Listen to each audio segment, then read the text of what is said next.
Shabbat Shalom, chers amis. Ce Shabbat, nous lisons la paracha Bamidbar, qui commence tout d'abord par le recensement de Am Israël et leur campement dans les déserts, et des 12 tribus autour du Mishkan, autour du sanctuaire.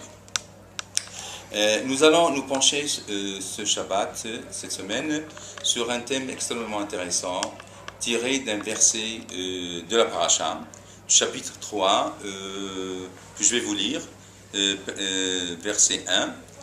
Et Ve'ele toledot Aharon Moshe biyom diber Hashem et Moshe behar Sinai. Ve'ele shemot bene Aharon habechor Nadav Avihu Elazar ve'itamar. Je traduis. Et voici les descendants d'Aaron et Moshe, le jour où Hachem a parlé à Moshe au mont Sinaï. Et voici les noms des enfants d'Aaron, l'aîné Nadav Avihu, Elazar ve'itamar, etc. Et Rashi explique en répondant à une question qui s'impose de ce verset-là, c'est-à-dire que bien que le verset parle des descendants d'Aaron et Moshe, voilà qu'à la suite le verset ne mentionne seulement que les fils de Aaron, Nadav, Avihu, seulement.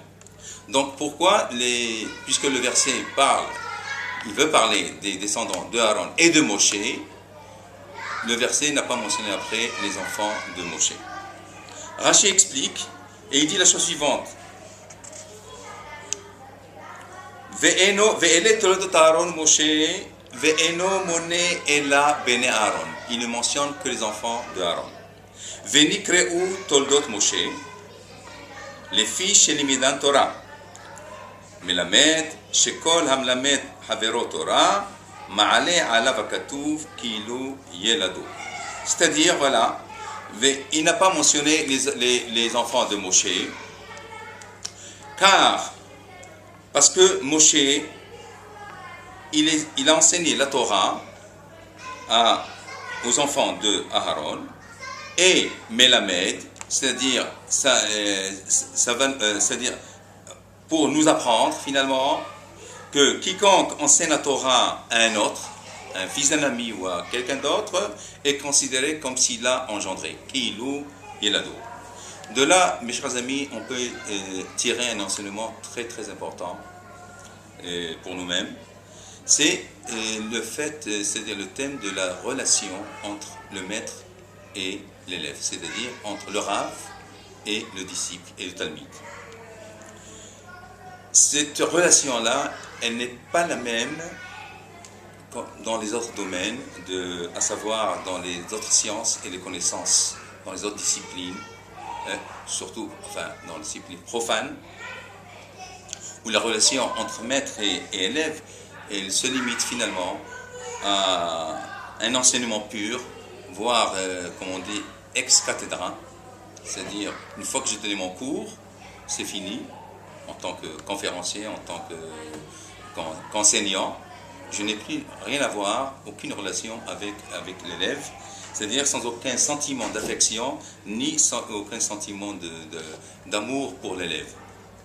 L'enseignement de la Torah, finalement, au contraire, c'est un enseignement de vie qui nécessite finalement une relation très très importante et très primordiale d'amour, d'affection et de l'ordre du père et du fils. C'est-à-dire que le Rav doit avoir une certaine dose d'affection et de considération et d'inquiétude pour les besoins de l'élève. Il doit s'inquiéter si l'élève il a des problèmes personnels, par exemple, ou il a des besoins d'être aidé dans tous les plans.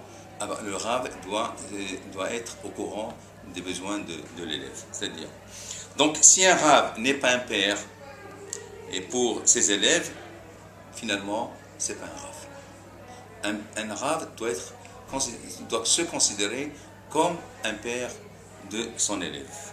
De même, si l'élève ne se considère pas comme le fils d'un Rav, c'est pas un élève. C'est dans les deux sens.